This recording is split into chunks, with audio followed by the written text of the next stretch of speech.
Gate है उसके अंदर भी फायरिंग हुई थी, निशान सारे मौजूद थे और जो खोल थे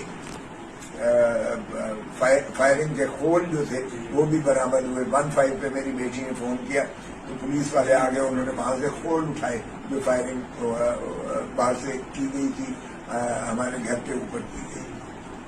तो बाहर क्या अल्लाह ताला ने ये तो करम किया, लेकिन ये समझते हैं कि इस तरीके से वकला की तहरीक को दबाया जाएगा तो ये भूल रहे हैं। मैंने पहले भी जो है बच्चों के लिए, अपने फ्यूचर के लिए, अपने मुस्तकबिल के लिए यही रवायात छोड़ के जाएंगे कि हर 5वें 10वें साल के बाद एक किसी मुल्क को फतह कर लेगी, एक जो है माशाअल्लाह हमारे ताले आजमा आएंगे और इसी मुल्क को फतह कर लेंगे। ये कब तक रीत चलती रहेगी? जेलें भरी पड़ी हैं आज भी।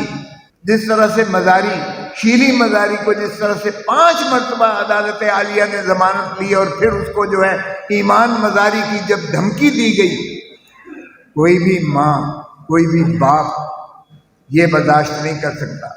जिस तरह से इनको कहा जाता है कि तुम अगर ये बयान नहीं दोगे और इस तरह से नहीं करोगे तो तुम्हारी औरतों की, बेटियों की, माँओं की, बहनों की हम तस्वीर जो हैं वो सोशल मीडिया पर राइज करेंगे।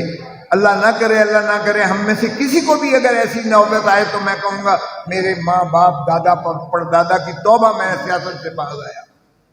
क्या नहीं चलेगी, नहीं चलेगी। हम ज़ियाउल हक को मरदूद कहते हैं और सबसे ज़्यादा यानी इस मुल्क में जो इंतशार, फिक्री इंतशार, जितनी फसादात की जड़ हम ज़ियाउल हक को कहते हैं, आज की जमहूरी हुकूमत ने उसके रिकॉर्ड भी तोड़ दिए हैं। आज उससे ज़्यादा बर्बरियत और जो एक वहशत फैला दी गई है। ज़ियाउल हक ने मर्दों को कोड़े मारे थे, ज़ियाउल हक ने भुट्टो को फांसी दे दी थी, मर्दों को कोड़े मारे थे। हमारे पीपल्स पार्टी के कारकुनों को उसने सूली पर लटकाया था, टिटकी पर किया था, नारे सुनता था, लेकिन औरतों पर हाथ नहीं डाला था। आज की जिल्लत आमेज, आज की ऐसी जिल्लत आमेज जो रुसवाई आज जितनी घुटन मैं महसूस कर रहा हूँ, मैंने अपनी सारी जिंदगी में ऐसी घुटन महसूस नहीं की है। आज जो जुल्म और बर्बरियत की दास्तानें रकम की जा रही हैं, जो इस मुल्क में ये एक रीत डाली जा रही है, अल्लाह माफ़ी दे। जिस तरह पिछलों ने कहा था ना जी हम तो कुछ नहीं कर रहे थे, वही कर रहा था, ये जाने वाले भी जब जाएंगे तो ये भी यही रोना रोएंगे कि हम नहीं कर रहे थे, कोई और कर रहा था। ओ भाई फिर क्यों दिफा कर रहे हो? फिर क्यों ऐसी हरकतें कर रहे हो कि उसको ओन कर रहे हो? अब जिस तरह से एक 75-80 साल के सवाती को जिस तरह से उस पर तशद्दुद किया गया और रो रो के उसने कहा कि मेरी और मेरी खानवादे की जिस तरह तस्वीरें नंगी जो है मुश्तहरी की गई है, शर्मनाक है। जिस तरह से आज मुझे यहाँ खड़े होकर ये महसूस हो रहा है कि हम एक सरजमीन बेआइन में सांस ले रहे हैं। आज जितनी इस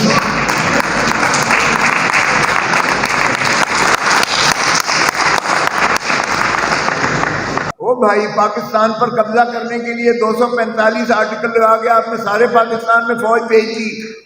वहां तो आपको कोई कमी नजर नहीं आई, वहां तो आपको कोई कमी नजर नहीं आई कि जी हम बागुजार नहीं कर सकते। तो भाई अवाम पर डंडे बरसाने के लिए, उनके घरों में घुस जाने के लिए, उनके जो है दीवारें तोड़ने के लिए, उनके दरवाजे तोड़ने के लिए, उनकी मस्तूरात को पकड़कर उनको जो है जेलों में ठोंसने के लिए, वो आपको सब कुछ मिल जाता है। ज़ियाउल हक ने कहा था ये आईन, ये चंद कागज के टुकड़े, और इसने अपनी जूती की नोक पर रखा था।